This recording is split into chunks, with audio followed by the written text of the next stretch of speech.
is something more supernatural on the drawing board at CERN than what is being admitted. Even Adam Barker of Tech Bubble wrote of CERN a while back that with the LHC, CERN are expecting to find other dimensions and open portals to these dimensions.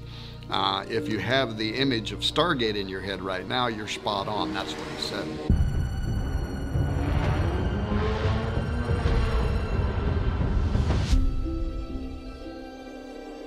And then he went on to draw parallels to the biblical story of Jacob's ladder.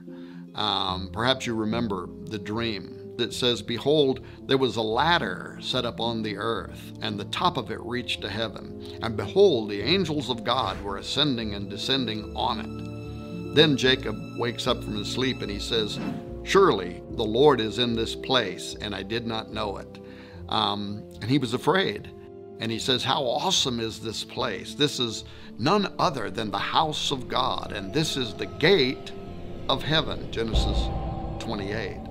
Now this ladder, described in the first book of the Bible, describes something like a portal from heaven to earth through which God's angels, interdimensional and spiritual beings from another reality, were traveling. When Jacob wakes up, he refers to the location as a gate, much like today's trendy terms gateway or Stargate.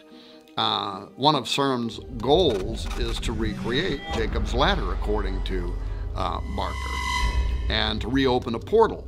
Now, Sergio Bertolucci, who is the official director for research and scientific computing at CERN, he was asked a while back about this extra-dimensional doorway by the Register, which is a London and New York operated science and technology journal. And he didn't hesitate with an enlightening response. He said, "Yes, out of this door might come something, or we might send something through it."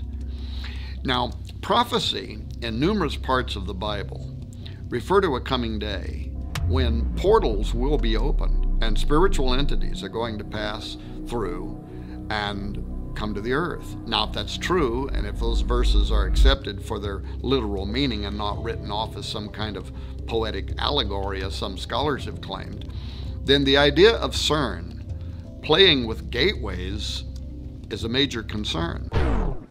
This is Houston.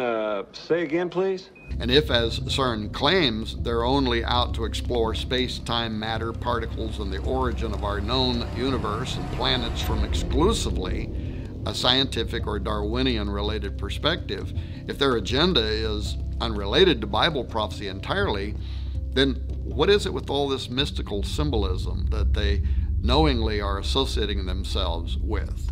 Wouldn't it be more appropriate for them just to proudly display a polished statue of a particle or some artist depiction of the Big Bang instead of the statue of Shiva? For those who have not yet heard about this controversial piece of art that CERN proudly exhibits between buildings 39 and 40 near the main building of their operation, it stands as really the most visible and celebrated imagery behind their work, Shiva. This is the Hindu god of destruction.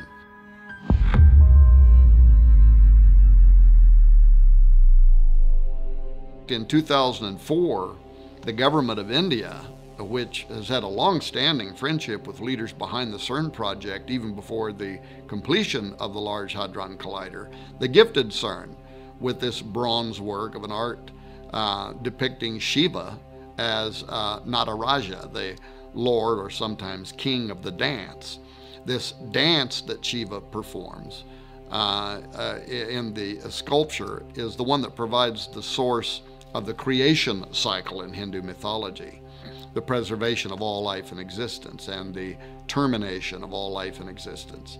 The Rudra Tandava is a dance that especially displays Shiva's sadistic personality as he rains down the ultimate destruction upon a weary planet.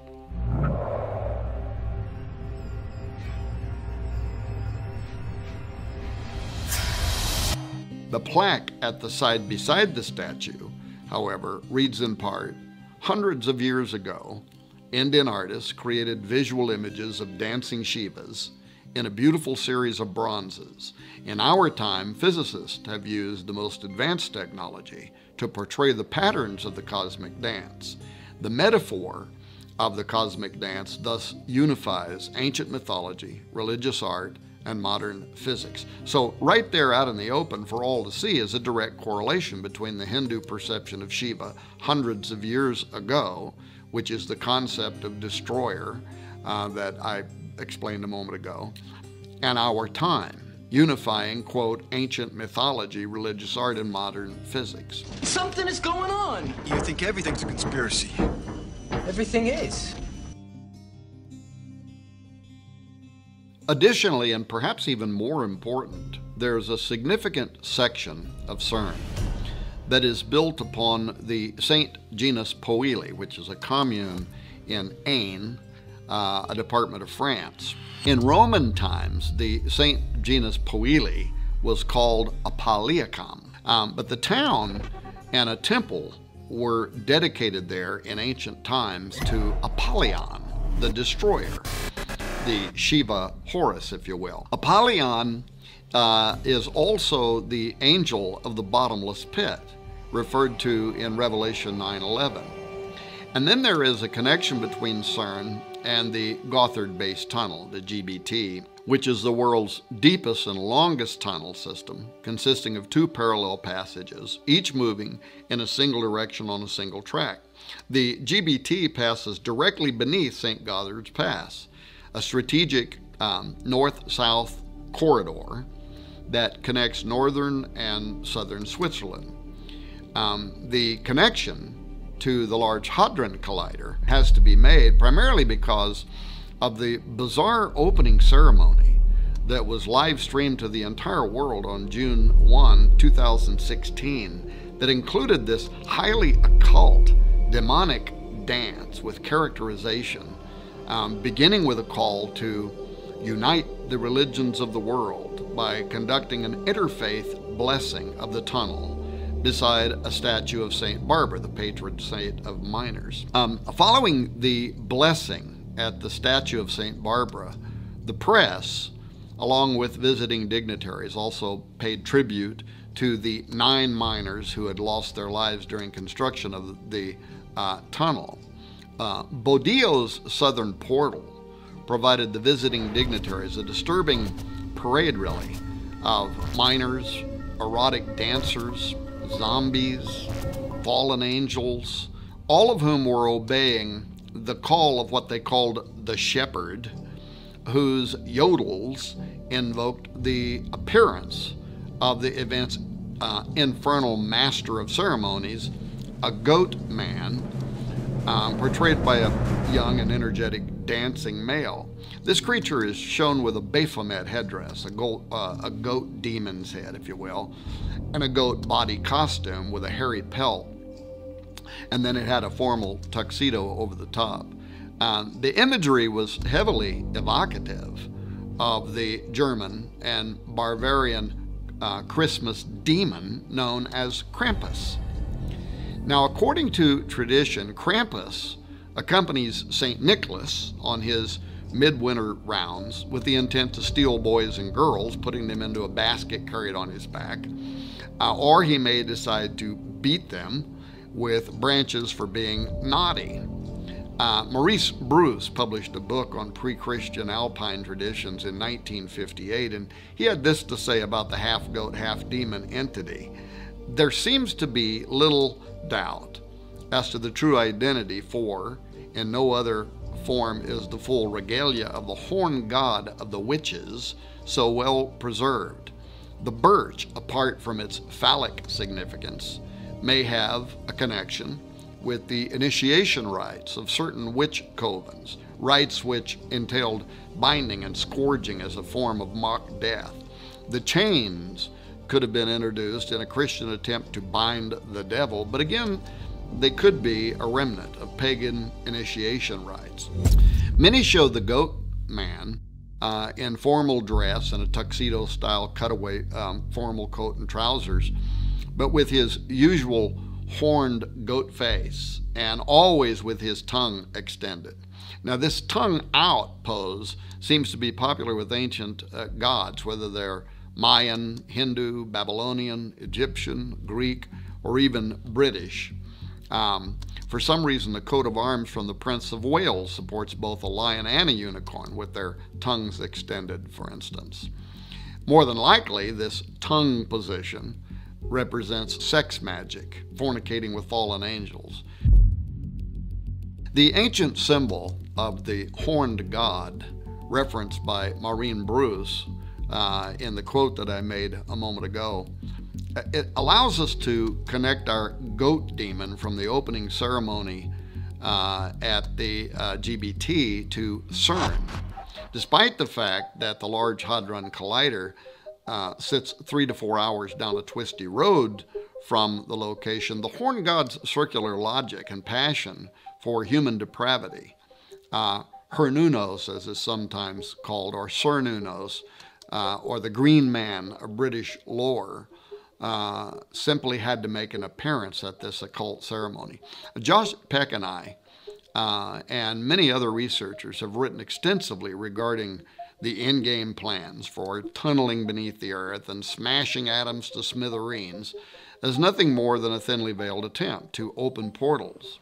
But the opening ceremony at Gotthard made it clear that these portals are intended to do something else, and that is to release demonic entities. The twin tunnels of the Gotthard base tunnel commence with twin portals on a single track. These northward and southward journeys symbolize the death, birth, death cycle of the Green Man, who dies in the fall and winter and rises in the spring, summer. The tunnel ceremony was all about sex rights and rebirth, leading to a new world order that's a complete reversal of the Judeo-Christian design. This included the triple goddess and the horned god, along with human sacrifice and a return to pagan worship, all of which lie at the center of this nauseating ritual play, which you can probably still watch on YouTube. Dancers dressed as miners climbed this rock face, and they dug into the earth, so to speak, to unveil what was beneath the earth, a great machine formed from human arms that rotated and churned into various shapes and design, many of which resembled the Large Hadron Collider at CERN. Once this opening was achieved, the miners stripped off their orange jumpsuit attire and took up arms. That is, they used staves to perform a dance routine that looked like warfare. It was this forensic dance that aroused a giant. So clearly, the endeavor connected to CERN is far more than Switzerland's braggadocio about an engineering feat. The connection between CERN and ritualistic summoning of a sleeping giant, the horned god of Cernunos, or even Melkart, both are types of the rising dying god, and Melkart slept for half the year, which may be why Elijah told the priests of Baal to call louder, because he might be sleeping. Of course, I can only speculate, but I note the connection between Nimrod, Apollo, and Abaddon, Apollyon at CERN, and the history of the region are all highly curious. Apollo was worshipped by the Romans of that area, as well as the Greeks and in central France. Apollo was equated with the Celtic god Atep Omerus. These two characters were combined to create Apollo Atep Omerus, which can be translated as great horseman or possessing a great horse. In the Celtic belief, horses were closely related to the sun. The interesting thing to note is the connection between this idea of Apollo being associated with horses in France, where part of the LHC and CERN resides, and what the book of Revelation states about Abaddon, where it says, "And the shapes of the locusts were like unto horses prepared unto battle, and on their heads were as it were crowns like gold, and their faces were as the faces of men, and they had a king over them, which is the angel of the bottomless pit, whose name in the Hebrew tongue is Abaddon, but in the Greek tongue hath his name Apollyon, end quote. I also note that Revelation chapter 9, after describing how these devil worshippers will be judged during the Great Tribulation period, it ends in verse 21 saying, neither repented they of their murders, nor of their sorceries, which is the Greek pharmakia, nor of their fornication, nor of their thefts. Now, pharmakia is the word that describes the ancient occultic effort to use mind-expanding drugs during rituals in order to open a doorway for making contact with unseen supernatural entities. So, given these descriptions, is it possible that CERN will have something to do with the opening of the bottomless pit described in Revelation 9?